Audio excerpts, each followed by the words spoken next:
saya akan menjelaskan bab kedua dari buku Perubahan Sosial Budaya karya Rahmat Nur SPD, yaitu konsep kebudayaan. Kebudayaan adalah keseluruhan sistem gagasan, tindakan, dan hasil karya manusia dalam kehidupan masyarakat yang dijadikan milik diri manusia dengan cara belajar.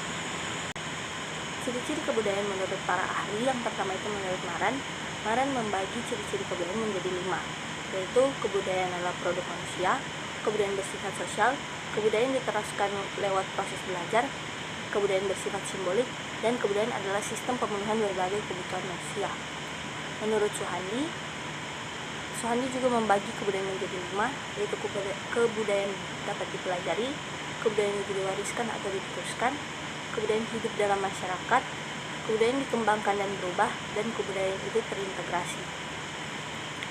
Sedangkan wujud kebudayaan menurut Sulasman dan Gumelar yaitu ide, aktivitas atau tindakan, dan artefak.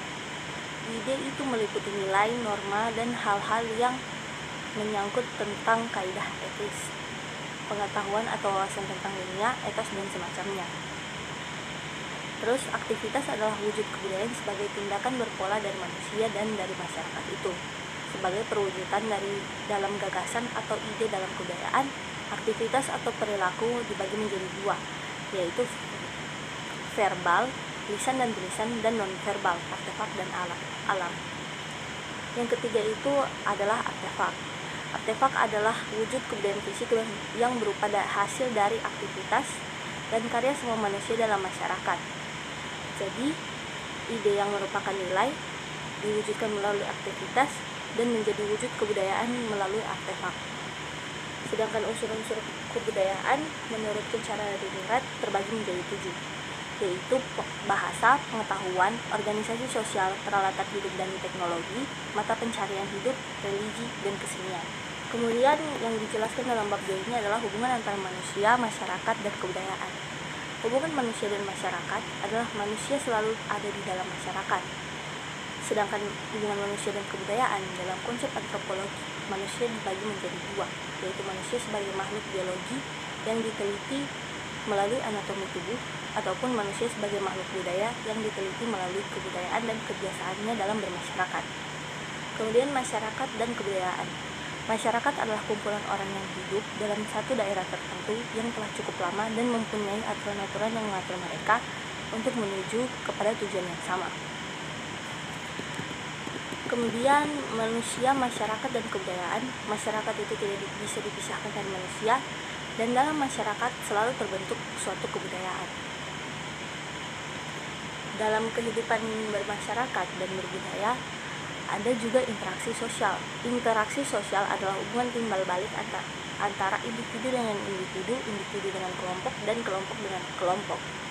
Interaksi sosial itu terbagi menjadi beberapa bagian, yang secara besar terbagi menjadi 2, yaitu asosiatif yang berbentuk penyatuan dan disosiatif yang berbentuk pemisahan.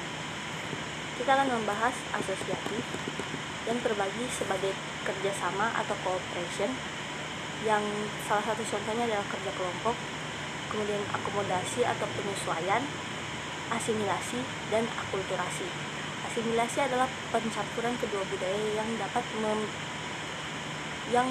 menghilangkan budaya-budaya aslinya, sedangkan akulturasi adalah pencampuran dua budaya yang tanpa menghilangkan budaya-budaya aslinya.